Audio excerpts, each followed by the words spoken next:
If you are presently unoccupied, perhaps we could...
Yeah! Skyward! Scatter!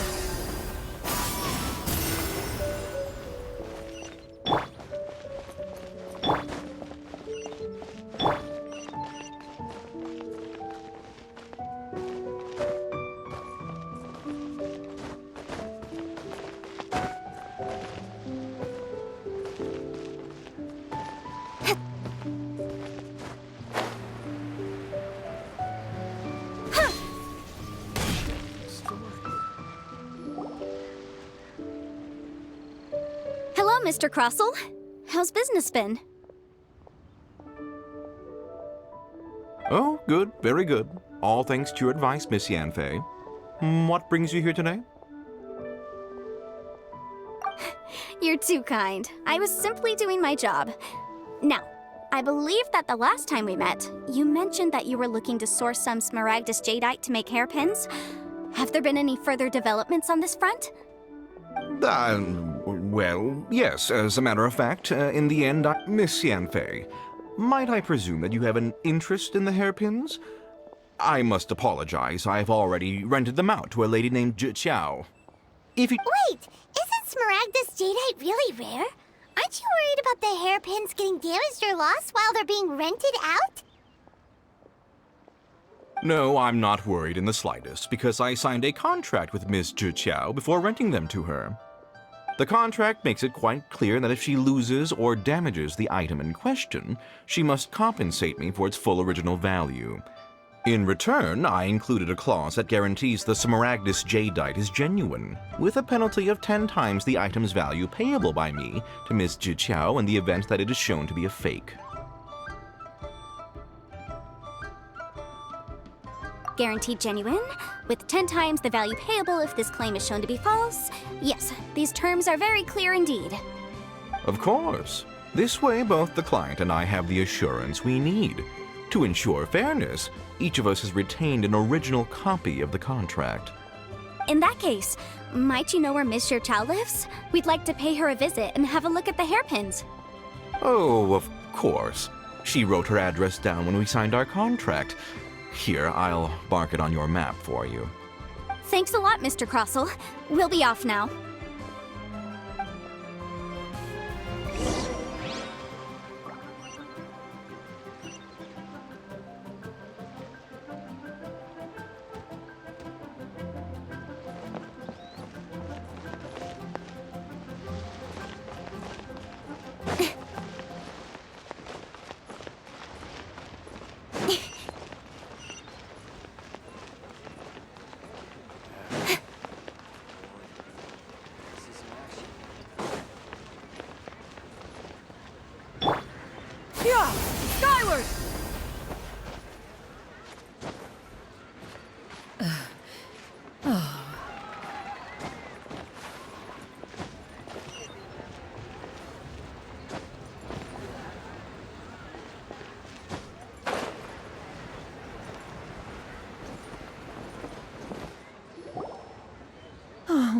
Whatever shall I do? Yes, that's me. Is there something I can help you with? How do you do, Monsieur Chow? We understand from Mr. Crossell that you recently rented a pair of hairpins from him. My associates and I are very interested in them. Would you mind letting us take a look at them? The hairpins? I can't lend them to you right now. I've lost them. I don't know how it could have happened. I always kept them right by my side, and I hadn't even worn them yet. I spent so much money on them. If I have to pay their original value, there's no way I could come up with that amount of money on such short notice. My family is in the ore business too, but business has been suffering ever since the chasm was sealed off. We now have a backlog of paid-up orders just sitting around, so we've been having to purchase some stock from other ore merchants to complete them. A big banquet is coming up in a few days, and several ore merchants I know of will be there. I need this opportunity to mingle and discuss prices. That's what the hairpins were for, to keep up appearances. I can't have them looking down on me. But now that I've lost the hairpins, what will I do? Why does Paimon have a sudden strong sense of déjà vu?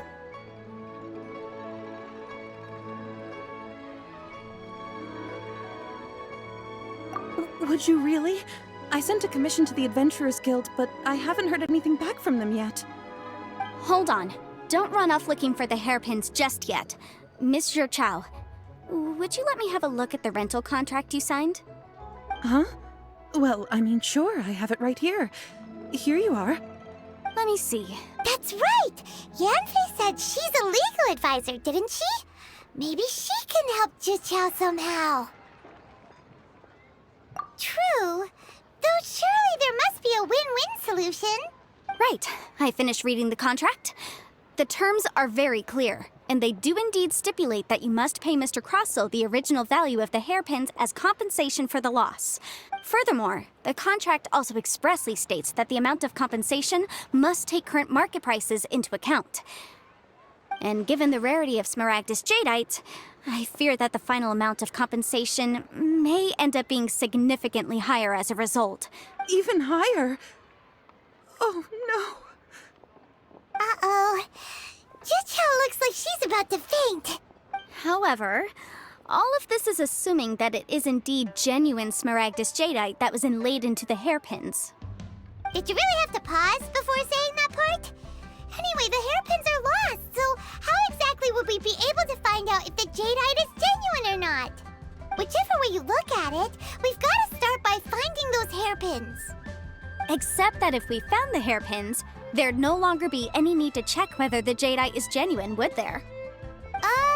Please, don't trouble yourselves over this. The fact is, I lost the item and I should pay compensation per the contract.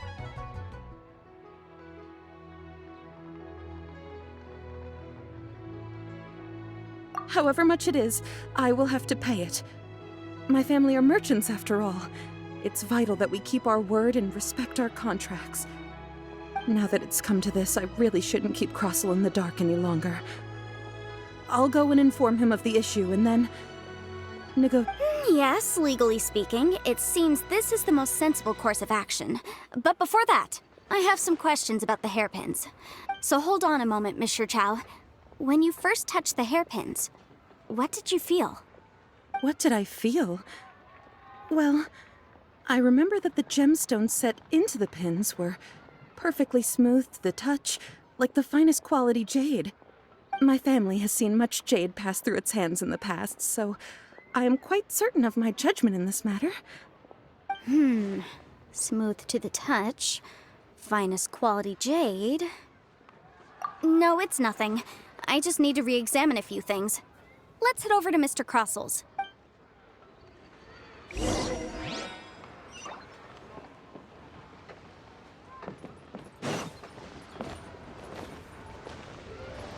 Yeah! Skyward! Scatter!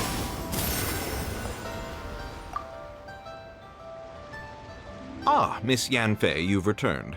With Miss Jiqiao in tow, too, I see. How are the hairpins?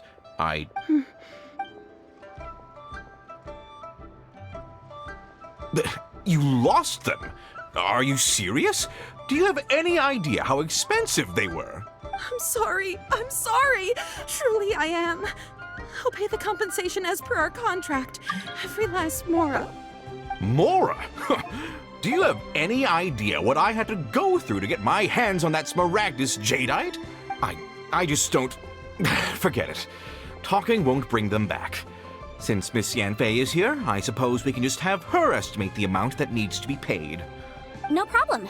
But before I can give an official estimate, I'll need to do a little market research. Ah, yes, and if I may just confirm again, it was in fact genuine Smaragdus jadeite inlaid into the hairpins, correct? Of course! Genuine article guaranteed, or I pay back 10 times the value. All right, understood. I'll conduct some market research, and once I'm back, I'll provide an official assessment of the sum owed by Mr. Chow in compensation. Please wait here, Mr. Crossell. Thank you very much. How could she lose my hairpins? She'd better pay every last mora that they're worth.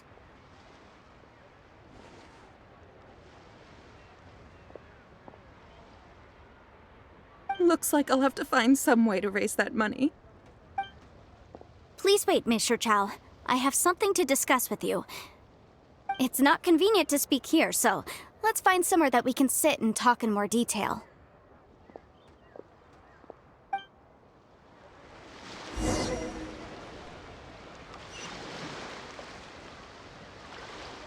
I should open a store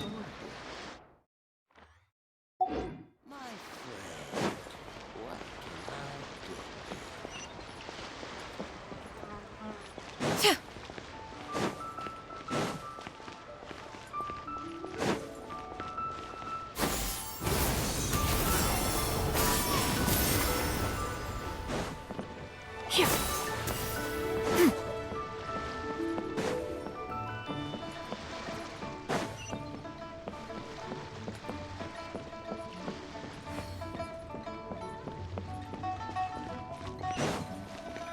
Skyward!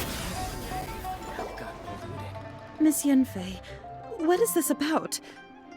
Are you here to tell me how much— No. What I wanted to talk about is, there is a chance that the ore inlaid on those hairpins may not be Smaragdus jadeite after all. What do you mean? Are you implying that you already sneaked off and found them? Obviously not.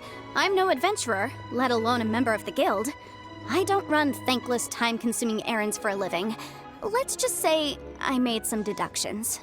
I don't know if Granny told you this, but Smaragdus jadeite is found deep underground and contains very concentrated elemental energy. If mere mortals come into contact with it, well, they'll be sick in the best case. And in the worst case, they could even experience a dramatic change of personality. It most certainly would not be smooth to the touch.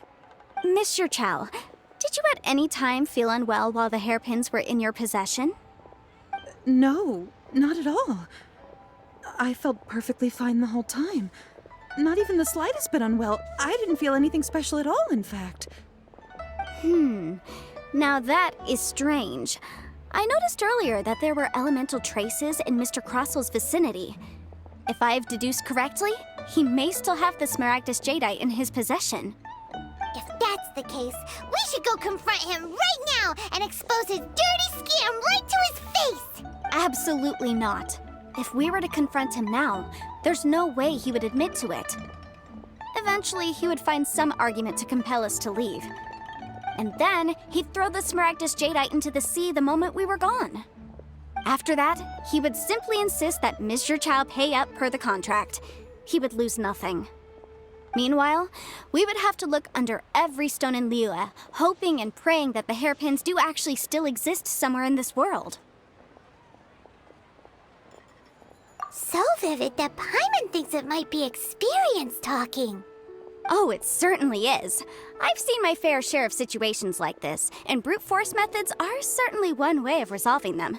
Fortunately, I have far more elegant solutions at my disposal. I'll share them with you in due course. Well then, Since you're so experienced in dealing with problems like this, perhaps you could help me, Miss Yunfei. Oh, that won't be a problem. But first, Mr. Chow, can I ask you to please sign this contract? Huh? Does there have to be a contract for everything? Paimon can't even keep track. It feels like Yanfei is even more concerned with them than a certain someone else we know. These are my formal terms of engagement. Everything prior to now has just been pro bono advice. But for me to investigate any further, I require a written contract. Any work commissioned but not bound by a contract cannot be relied upon. I understand. Then I will be glad to place this matter into your capable hands if you will take it, Miss Yunfei. No problem. Just sign here, and I'll sign too. Okay. Now write your address here, and then sign on this page as well. And I'll also need your signatures on pages 5, 7, and on the very last page. Finally, if you could just use this ink pad to make a handprint over here. This contract has so many pages. Paimon's all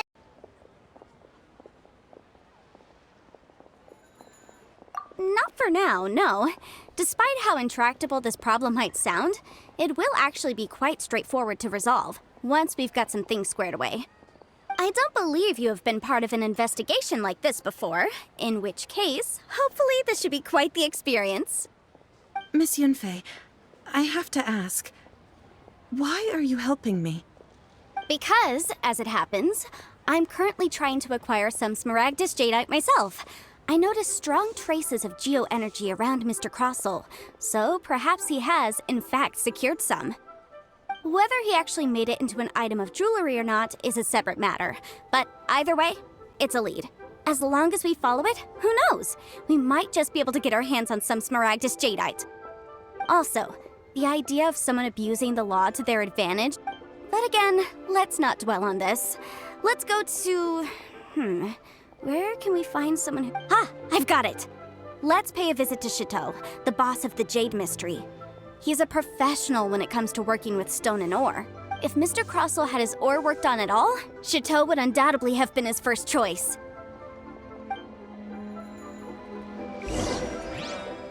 What should I try this time?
Listen, let me now.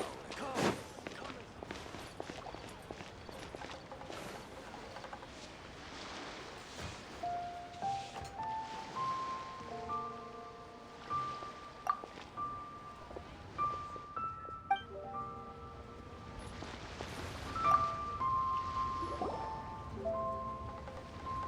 Why, hello there, honored customers. Welcome to... Oh, it's you, Miss Yanfei. Is something the matter? Surely not more spurious claims that my jade betting is rigged and no one can ever win? Oh, I swear on all that is sacred. No, nothing of the sort.